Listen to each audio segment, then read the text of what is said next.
Become a better personal trainer by becoming a better man.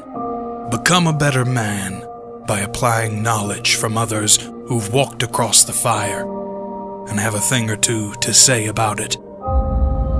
Listen to Joe as he delves into some of the greatest minds of the best coaches in the world, who bring inspiring stories and powerful insights to share about the human condition. Hear how the fitness industry goes only muscle deep, and how a new breed of trainers are using emotional and mindset hacks to improve as men, evolve their game, and make the competition irrelevant. Trigger your pathway to greater fulfillment. With us, stand in the face of fitness. Welcome to the Fit Man Collective.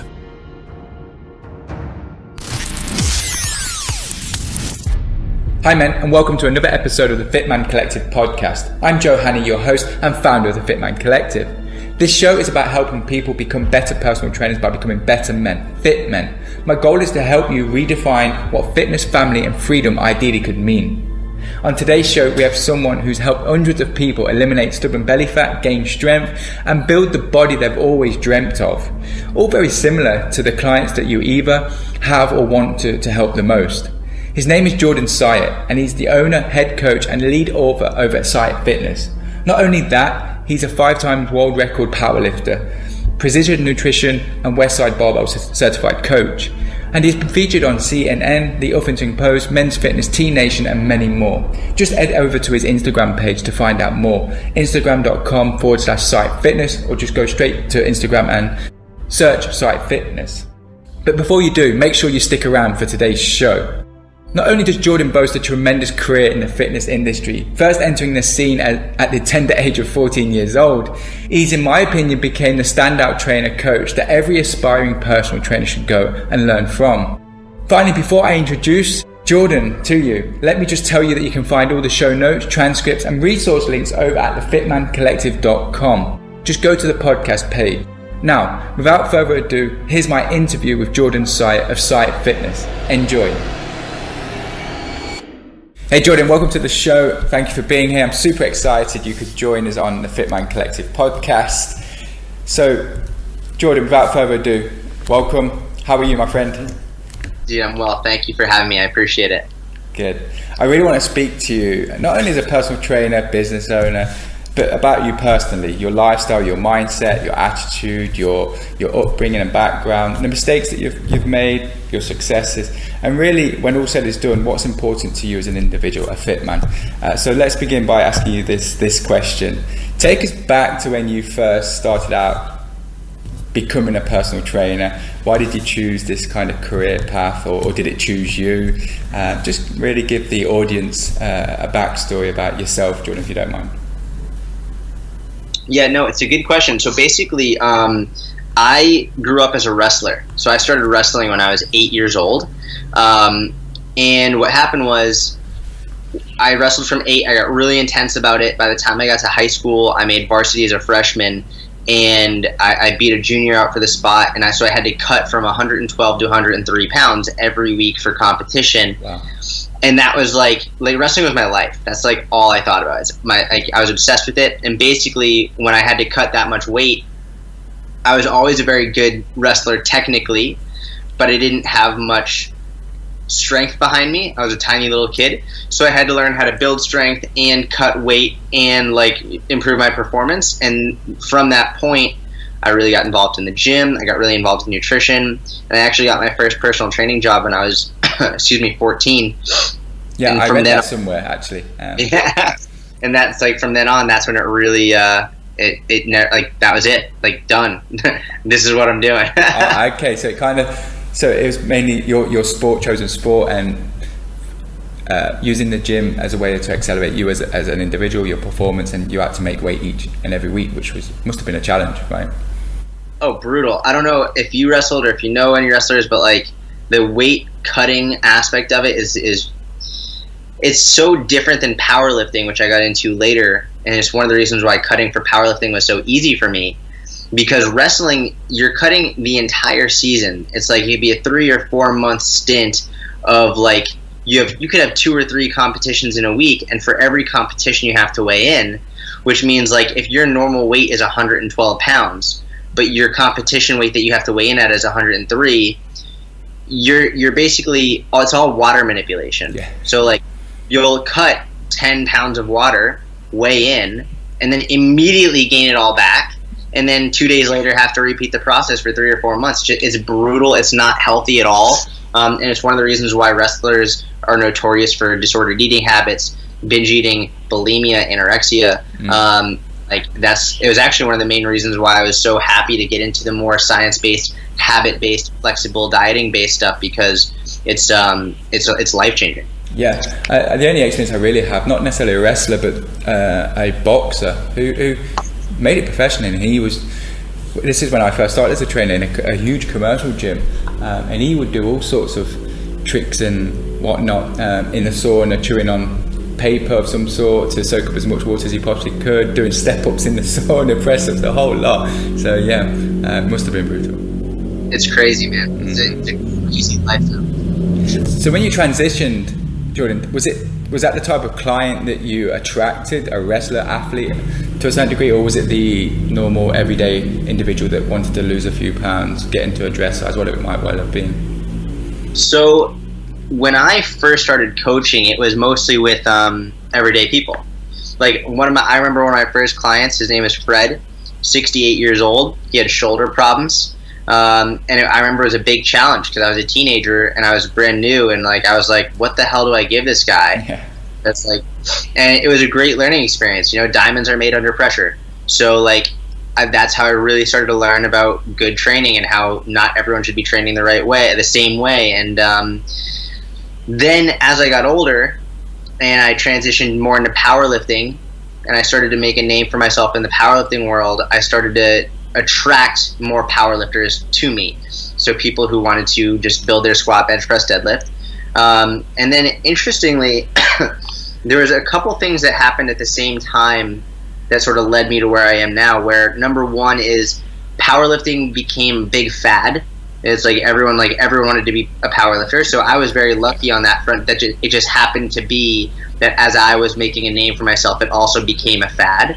And number two is at the same time it became a fad, it also became much more not only like accepted, but actually encouraged for women to lift heavy. So like now it's not only becoming a fad for men, but now women are like, fuck yeah, I want to power lift too.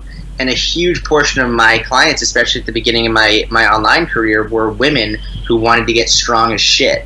And then from there, it sort of transitioned to, as I phased out of powerlifting, because what happened is I deadlifted 4 times my body weight, and after that I was like done. I'm like not doing anymore. Just like it's not going to do anything else for my body. You was pretty damn good though. Let's get that across right to the audience. You wasn't just any average powerlifter, right? There was certain awards and medals that you won, championships, wasn't there? Yeah, I mean, I was fortunate to set some records, and I think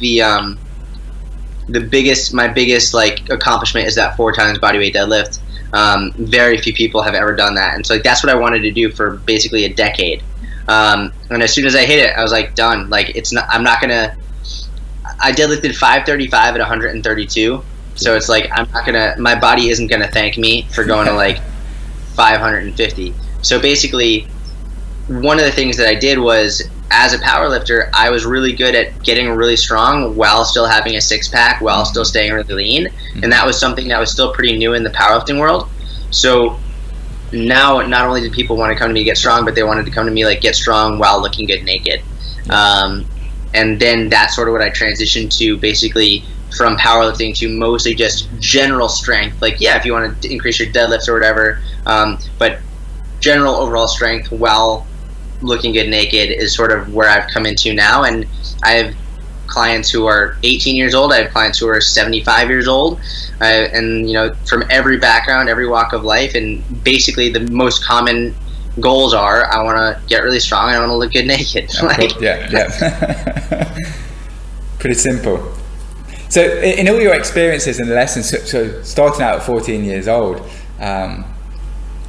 and working and I don't know, what really stands out in your mind? What really do you believe helped establish yourself, your credibility in this, say, overcrowded fitness industry, especially amongst the clientele that you've just mentioned that you serve best? Because I feel there's a challenge amongst trainers to really differentiate themselves, because they tend to offer the same kind of thing, and then they end up, I don't know, either devaluing themselves, charging less than what they're actually worth, etc., etc. So yeah, the question really is, from your experience, the lessons and your coincidences, or whatever stands out in your mind that really helped you establish you as a trainer. Was there any real turning points other than the ones that you've mentioned? Or do you have any advice for the trainers that are listening to, I don't know, create opportunities for themselves, like I know that you have? I think there's a lot. I could do literally an hour on this alone. Yeah, I appreciate that. I think this is something that's really important, because at this point, basically everybody has social media, right? Basically every coach, in some way, shape, or form, is on Instagram or Facebook or whatever. Most coaches are using them completely inappropriately. Okay. And like, most coaches are, from the perspective of, they think they're giving value, they think that they're actually helping people, but they're not. And the easiest way to see this is, the coaches, like, if you go through my Instagram or my Facebook, you will find this many pictures of me with my shirt off. Yeah. And you will find like unless you scroll down years, which you will down the line, but like not since I've really gotten a big following, and not since I've really made a difference. Most coaches are, whether they realize it or not, and most of it's unconscious, they're not being like purposefully conceited, but most of their posts are me, I, look at me, this is my workout, this is what I'm eating, this is what I look like, this is what I'm feeling like. And if you look at their copy, like what they write in the captions of their post, it's literally, they say the word I or they say the word me all the time, but they very rarely say the word you. Like, it's very, if you look at my posts, the amount of times that I say I is minimal. Like, I almost always go for, if you are feeling this way, if this is happening to you, here's what you can do, you, and that takes the focus. Like, I don't need the attention, like I don't need it. You don't need that validation, do you, or whatever it is they're looking for? It's funny because so many people, they post selfies of themselves, like shirtless selfies like this, whatever, and they do it because, generally speaking, selfies get more likes. Like, they get more likes from your followers than like maybe necessarily an informational post. And when you're chasing likes, you're taking value. You doing this and saying like, well, whatever it is, you're asking, please like this picture, please like this for me. You're taking value from people. If you're giving an informational post, you might not initially get as many likes, but number one, if you're just solely focused on how many likes you're getting, you're going to lose right away. And number two is, that's the quintessence of like what you shouldn't give a shit about. Like, you need to focus on helping people, not being like, hey, look at me. Like, that's the difference. People don't care about how much like you do you. People care about how much you care about them. Yeah, that's very true. And from looking at your content, not only is it very informative but thought-provoking, but very different in the fact that it is very educational, and it is all about the client that you're trying to talk to, not necessarily yourself with the topless selfies, etc. So that's very valuable advice. Why do you think that is, if you could add to that before we move on, that trainers, do you think it is, because I know you're very big into the mindset of your client and also yourself, because that's really what's going to influence them to change and continue that change forever.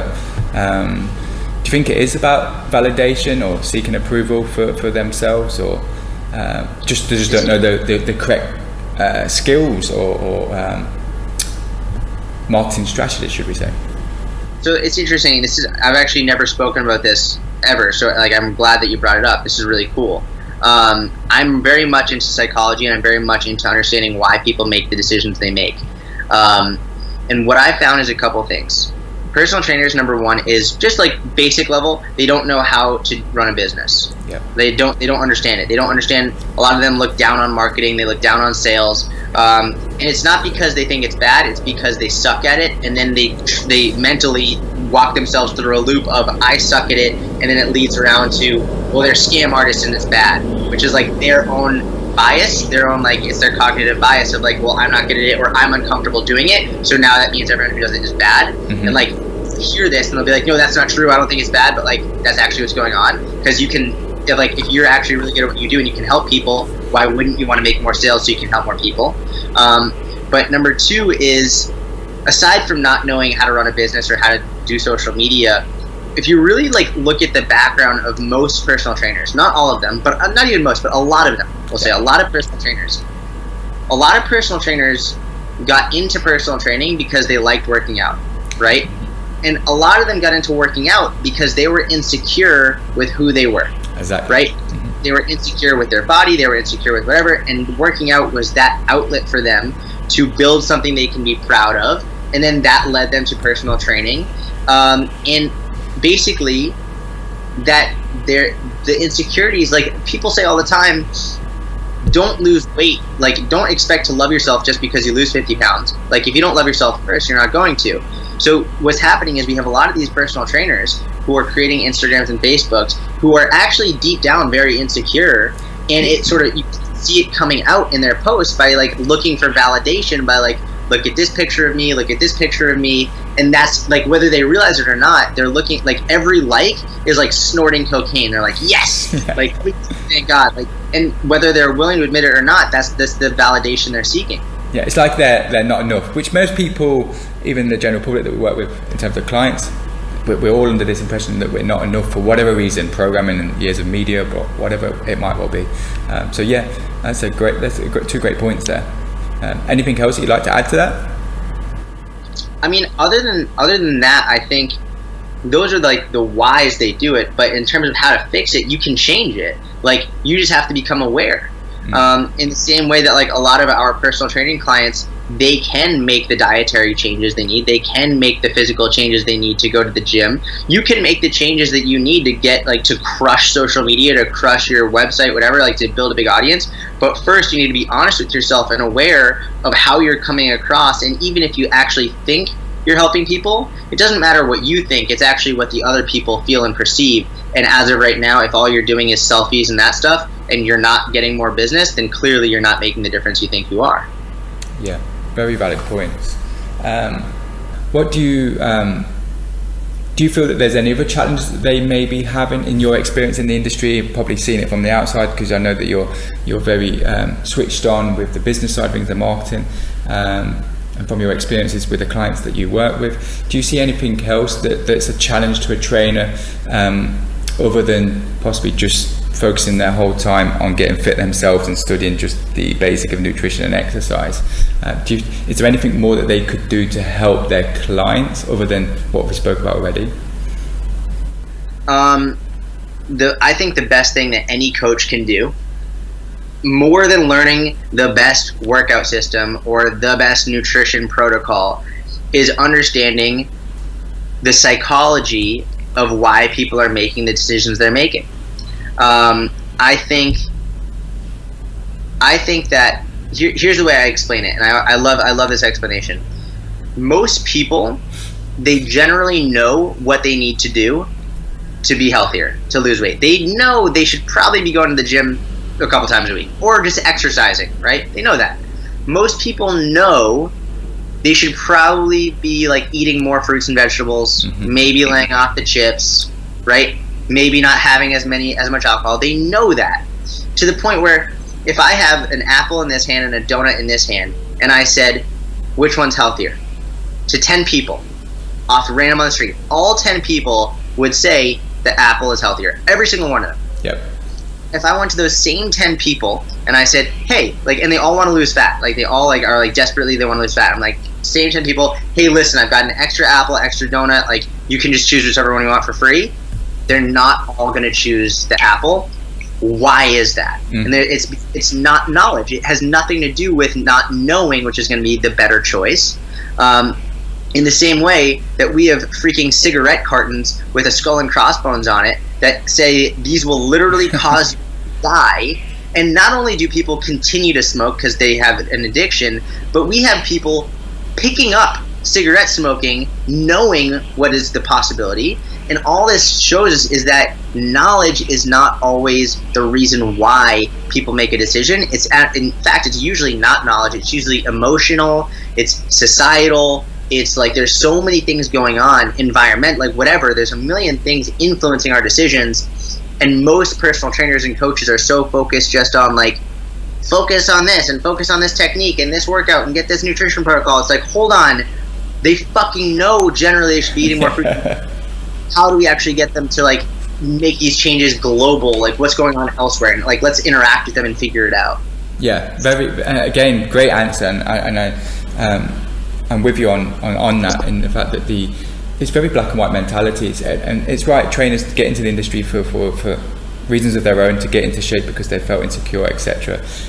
But for them, they become quite obsessive with it, and they automatically assume that that's the same process that's going to help a client, but they've never really understood how they got themselves into it or why they chose to do a certain way, etc., etc. So yeah, it's a great question to ask, or figure out why does one do certain action or point, you know? Yeah. Really interesting psychology there. So Jordan, I know you're a busy man. I've been watching a few of your videos. Have you always remained in great shape despite being so busy? Because the reason I ask this, because I'm assuming that the trainers that are listening probably have that fear of neglecting their health to focus on the business or their relationships. Is there such a thing for a trainer to have life balance, you know? Because they've dedicated half of their life to the gym, which probably means they've neglected those other two areas as well. So they're probably not that as good as they could be. So how do you go about it? Do you mind just describing a typical day in your life, just so that any trainer that's on here that's saying that we can't have this balance and I can't fit this in, that we can probably show them that it can be done? So I'll be forthright and say my schedule right now is unlike it's ever been ever. I have an outrageously crazy schedule, to the point where I don't think most people really understand how hard I work. And I purposefully don't make that public. Like I don't always like, I'm not always like posting like grinding this or whatever. It's like, I'd rather keep my head down and do what I do. And like, sometimes I personally like to make people think that I'm not working, so that they like then will relax and then I'll just keep working. It's like a mental thing, but like, what it all boils down to, it comes down to what personal trainers say to their clients. You have a client come in and they say like, hey, you ask them, hey, did you like get the other workouts in this week, the other two? And they're like, no, I was busy, blah, blah, blah. And the personal trainer is going to say, all right, I mean, like, it just comes down to priorities. Like, you're either going to fit it in or you're not. And really, you have to figure out what your priorities are. Like, if you are a personal trainer who is more focused on your physique and your fitness, and working out for you 6 or 7 times a week is a non-negotiable, that's great. You just have to realize there's going to be give and take.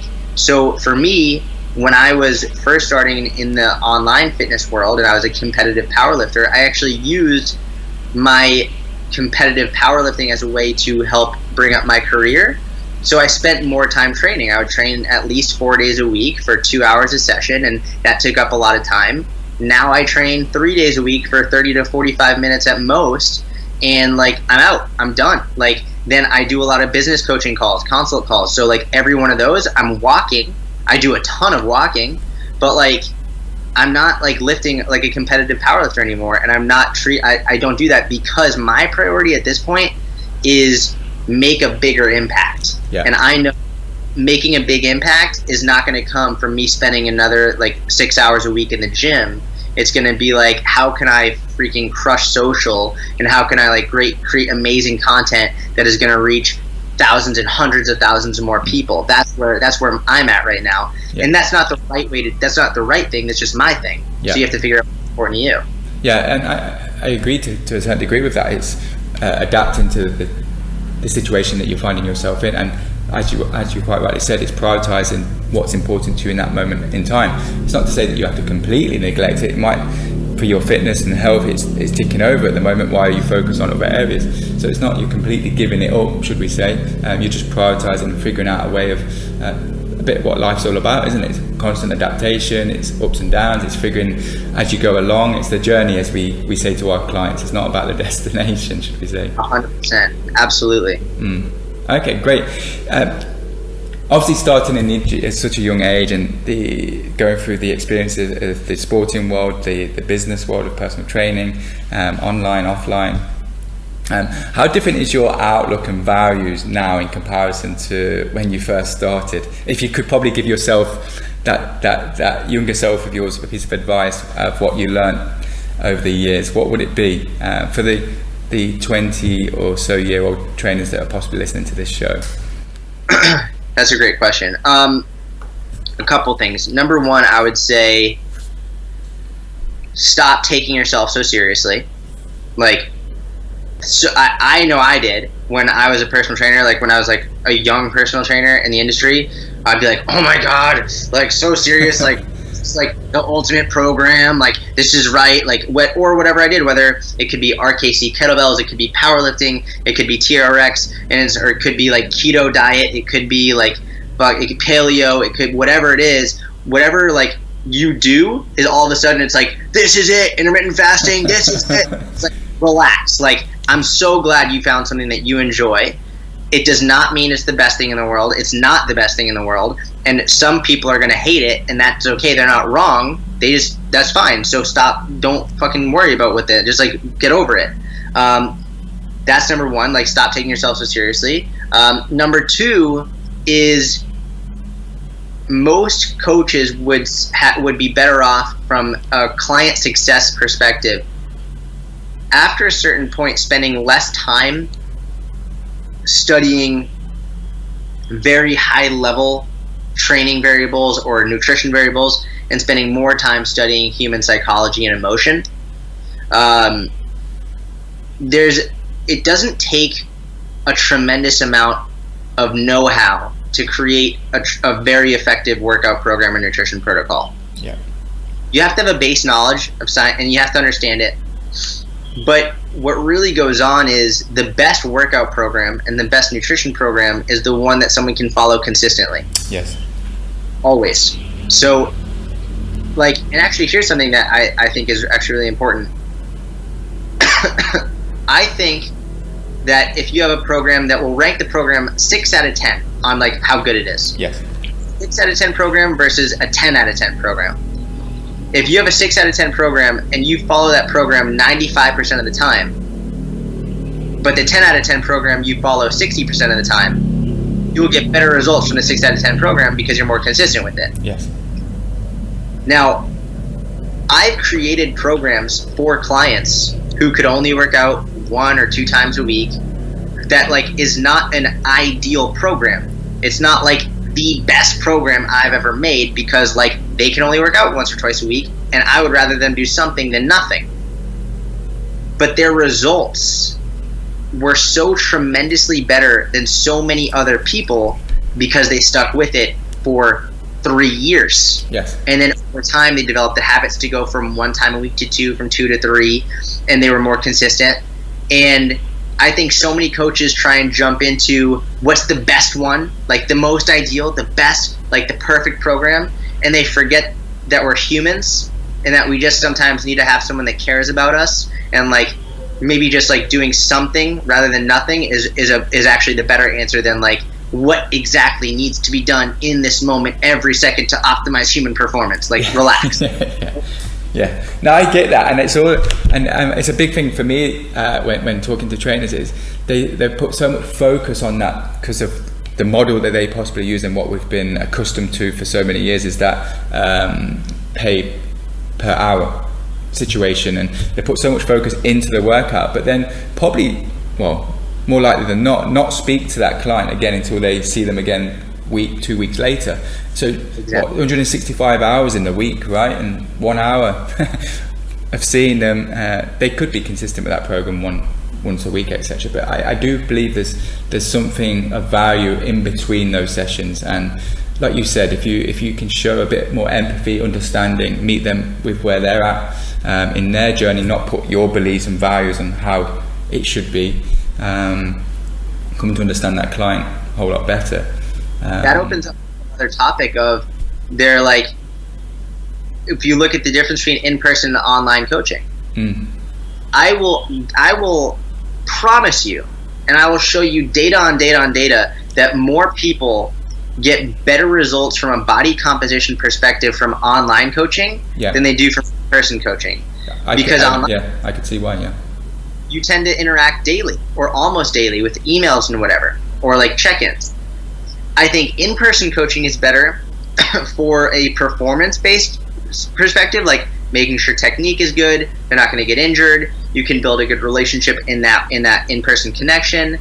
But from a body composition, fat loss perspective, nutrition perspective, online, I will argue day and night it's better, and I'll like show case study after case study after case study of the difference, because when you're with someone in person, it's maybe at most 4 hours a week at most, and that's someone who has a lot of money to spend and someone like who has a lot of time to spend. Most people see a client for an hour, maybe 2 a week, and then they don't talk.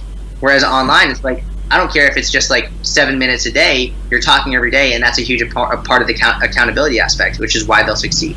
Exactly, and I think that's a huge part of it, isn't it? The accountability and keeping yourself and the reason why they're doing this top of mind for them, and it doesn't have to be as aggressive as one might think. Probably the most subtle is probably better, like you said, and proven from the clients that you have and the online training that you've done. I'd find it very hard to disagree with you on that. Well, so talking of the fitness industry, tell me, what's your opinion on the current state of it? Where do you think it's going? Do you have any advice or opinions on this right now? And I'm sure you do. I'd like to hear them if you don't mind, Jordan. Like in what aspect of the okay, let me be a bit more specific with this. I suppose we're as a trainer, a coach, we have a huge opportunity to help the person that's not so healthy, been out of shape for 20 plus years, where probably the medical world is not quite servicing them that well, but the fitness industry is also, the numbers don't lie, that we're failing them as well. There is some good trainers out there that do get exceptional results, but there's a large portion of trainers out there, for whatever reason, have got into the industry and not quite fulfilling their needs, and they're missing out on an opportunity to help the individual that probably needs us most. So I suppose, I know there's an aspect of the coaching side of which we've talked about, how there's so much focus on just the basic stuff, and then once you've probably got certified, that's it, you feel that you know everything that you possibly need to do to get people into shape. I don't really see any coaches, like we've already spoken about, develop themselves on that coaching side of things, whether it's sales, marketing, influence, persuasion, whatever it might ever be. So I suppose as an industry, what could we possibly do, in your opinion, to really take it a little bit more serious within ourselves, so we can provide that value? Because I believe we have an opportunity to, if anyone's going to make change and prevent this obesity, ill health statistic growing, that we have that opportunity to do that, but I don't think we're quite servicing the market it that well. Yeah. So how do we make that change? Yeah, I suppose I'm putting you on the spot here. I think, well, I mean, no, it's good. Like, I like being put on the spot, and I think it's a good question to ask. There's so many answers, but I'll say a couple things. Like, number one, I think focusing on psychology and emotion more than necessarily the perfect program is going to be a major one. But another one is a lot of people in the fitness industry, especially a lot of the in-person coaches, and I've seen this diminishing, so that's a good thing, but especially when online coaching was really like going up and it was still pretty new, a lot of in-person coaches were hating on it. Yeah. They were like, this is stupid, like you have, like, they're like, this is dumb, this is it's like, it's a cop-out, whatever. And because of that, they didn't get on social media, they didn't take it seriously. They were like, this is like, they didn't understand the value of creating a platform. And because of that, the marketers of like the shitty stuff, the marketers of like the scam products, they did understand the value of it, and they have millions and millions and millions of followers and so much reach, and they can keep promoting all this BS to sell their stuff, whereas the science-based industry is like nowhere closer to helping mainstream people. Mm-hmm. So that's why like I've very actively been doing what I've been doing to try and dive into the mainstream, to reach the mainstream people, because they're the ones who need it most. They're the statistics we're talking about. Like the people who are coming into your private facility to like just get a little bit healthier, who are already a healthy body weight, they're not the mainstream. They're already involved in fitness. They're already healthy. You're not helping the mainstream. Like you're doing a great job helping people. It's amazing. But like if you want to drop the statistic of obesity, if you want to like make the world healthier as a whole, you have to figure out, okay, how do we reach these people who are not, they don't even know what a private facility is. Yeah. Like they know what Planet Fitness is and they know what GNC is, but like they don't know what deadlifting is. They don't know what functional training is. They have no idea. No. How do you reach them? And the best, most efficient way to do that is to get on, build like a massive platform. And that is like much easier said than done. But I guarantee you building a massive platform is not going to be done either complaining about the state of the fitness industry, complaining about online coaching, talking about anterior pelvic tilt, like talking about insulin sensitivity. No one cares. Like reciting the Krebs cycle, no one gives a shit. It doesn't matter. Like go out and be like, hey, listen, like this is how we're going to help you. Like give them clear practical advice. Like, and speak their language as well, right? That's it. That's what I was trying to get across, is speak their language. Talk like going out into the public or going on Instagram and being like, this is like the lower cross syndrome by Shirley Sarman, blah blah blah. It's like, who the fuck are you talking to? Like you're trying to get the validation of other coaches. That's exactly it. Yes. It's like, that's what they're seeking. If they seek the validation, they want to appear smart to their coaches as opposed to actually helping other people. Yeah, and that's the number one fear of the trainers as well, isn't it? It's being judged by other trainers based on what they said, rather than, like you've just quite rightly said, their information, what they're giving. Who gives a shit what the trainer thinks? It's what their client, their preferred client, who they get the best results with, who they prefer or are most satisfied helping. It's all about them. As you quite rightly said right at the beginning of this interview, it's take it from I and put it onto you. 100%, man. Exactly. Great point. So what do you have planned for the future, and where is Jordan going, and why have you, at this particular time in your life, going down that route, should we say?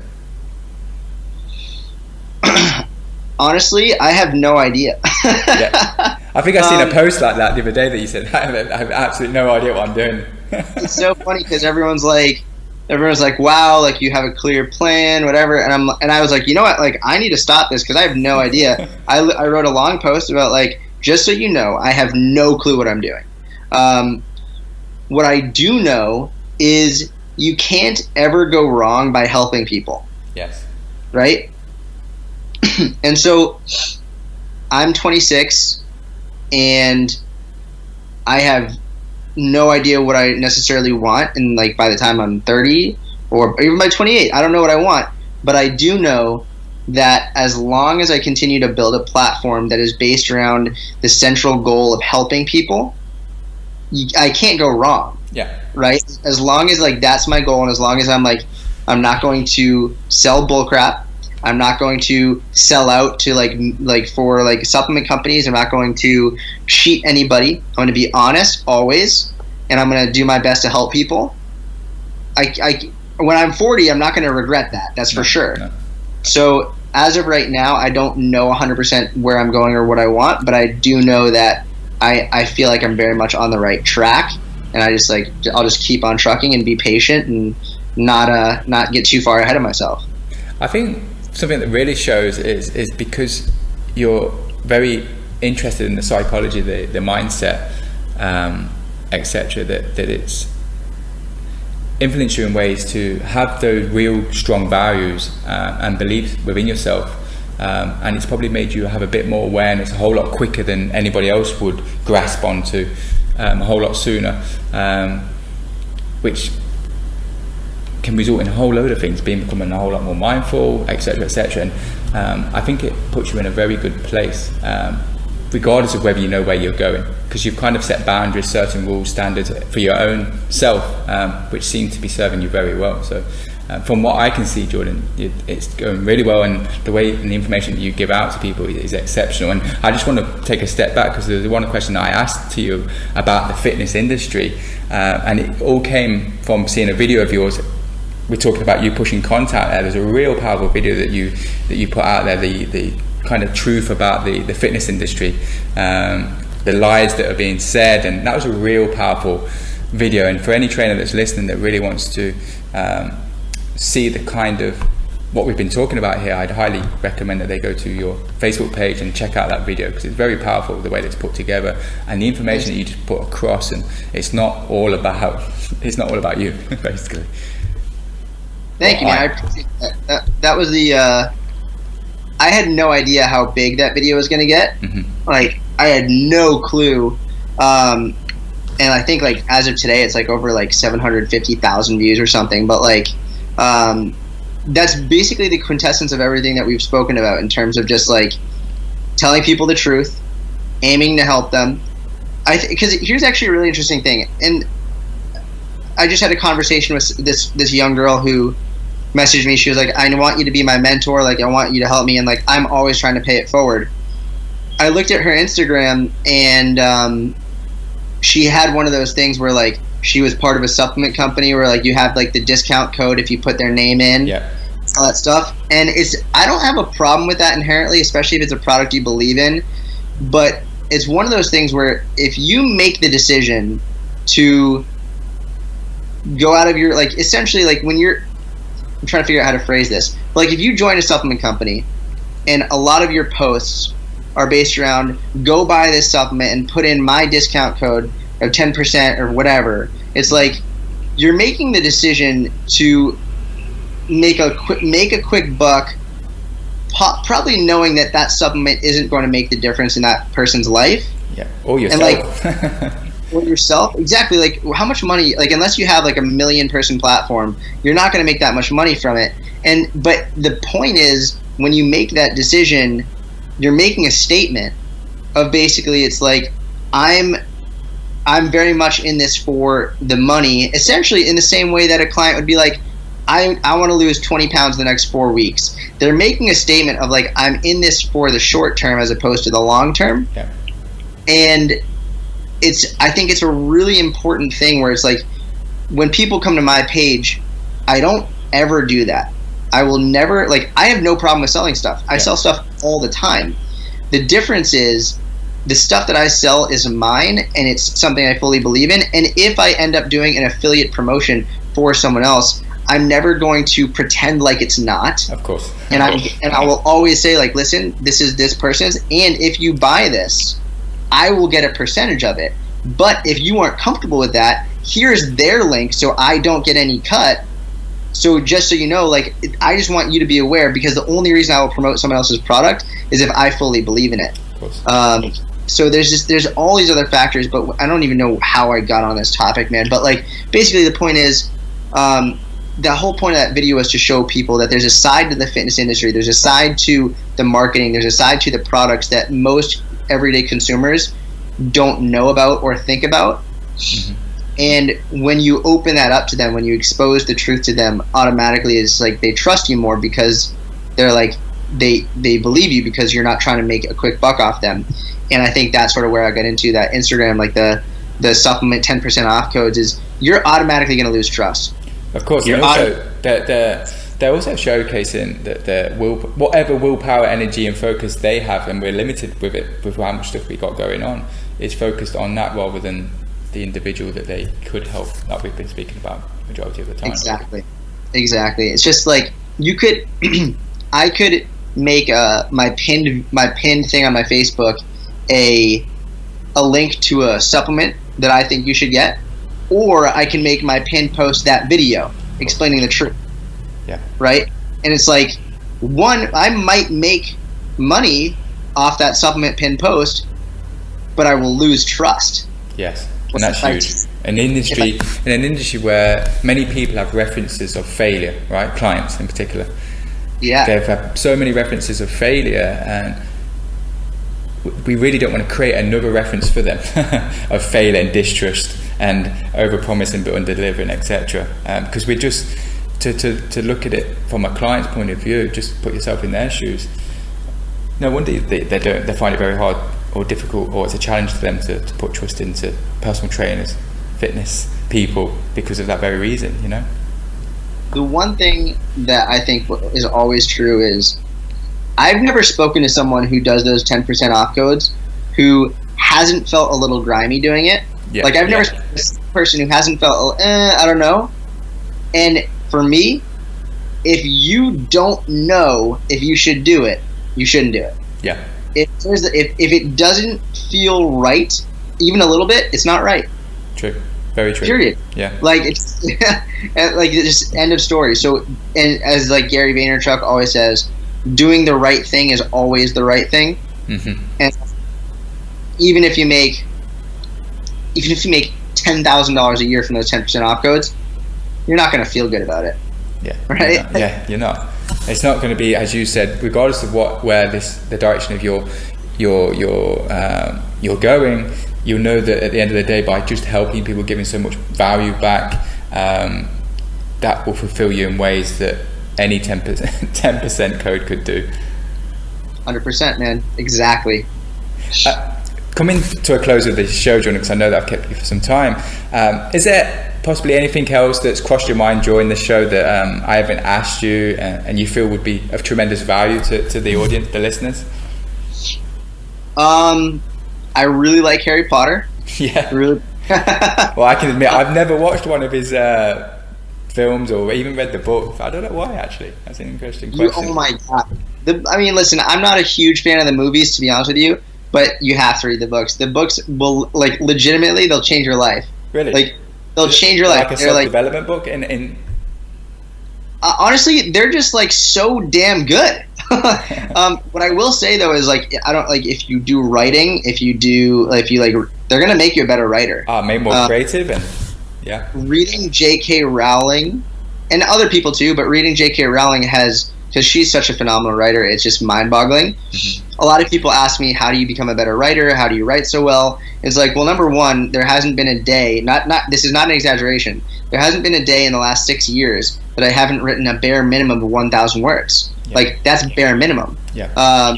6 years. So that's number one. But number two is reading amazing writers. Yeah. So, like, I think so many coaches, they spend all their time reading fitness stuff that it just becomes like, well, when we connect the joint to the joint approach, like whatever, like there's like everything is so scientific that when they go to write, then they try and write scientific, and it's so dry and boring and obnoxious. It's like people don't want to read a textbook. Like people who are studying this in college don't read their homework because they don't want to read a textbook. Like, so why would you expect someone on social media to want to read a textbook style post? So for me, like my postings is like very clearly not scientific writing. It's very like, I'll write in really weird ways, but people love it and it's enjoyable and it's funny and comical and like it gets them engaged while getting the point across. So if you need help writing, stop reading so much science and go read some like fiction or whatever, you know. It's like like whatever.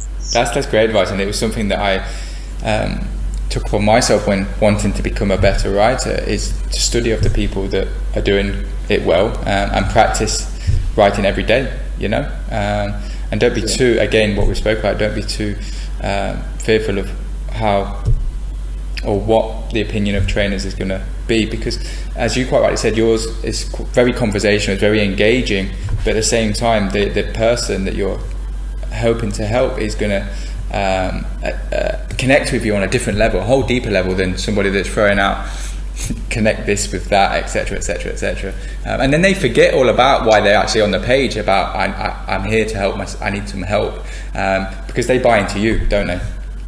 That's it.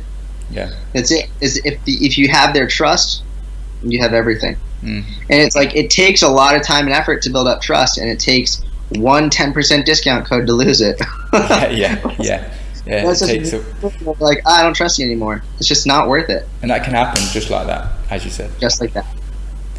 Okay, Jordan, tell me where we can send the listeners to find out more about yourself, what you're doing. I know we've mentioned a Facebook page, but not specifically an address to go to. Where can we send people? I think I'm most active right now on my Instagram page, okay. Which is Syatt Fitness, SYATT Fitness. Also, my Facebook page is very active too. My website is also Syatt. So if you go to Google and you type in Syatt Fitness, you're going to find everything. Yeah, you've written a lot of articles, haven't you, for many mainstream publications, online, offline. Yes, I mean, like, my website alone has over 500 articles, and then written for T-Nation, for CNN, for Huffington Post, like all over. So yeah, there's tons. There's no shortage of information. Perfect. Thank you once again, Jordan. It's been an absolute pleasure, and I'm sure the audience is going to get great value from this show.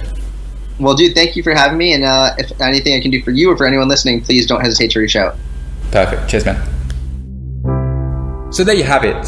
I'm not quite sure you'll ever hear an interview like this again. That was honest and to the point when it comes to you making gains in your fitness business and personal lives.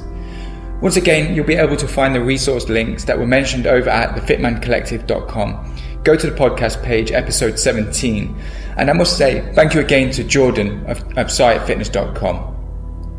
Men, I look forward to speaking to you next week, but until then, continue on your pursuit to become fitter men both inside and outside of the gym.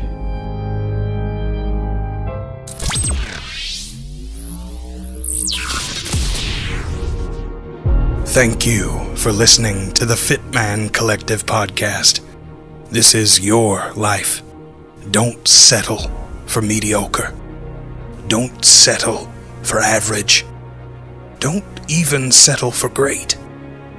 Beware the average man who attracts an average companion. Beware the great man who believes they've achieved everything and appears just a little too comfortable. Don't be them.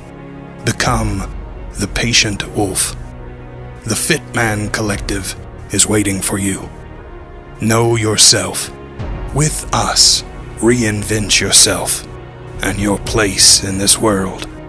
Body, mind, health, relationships, career, money, all of it, and more.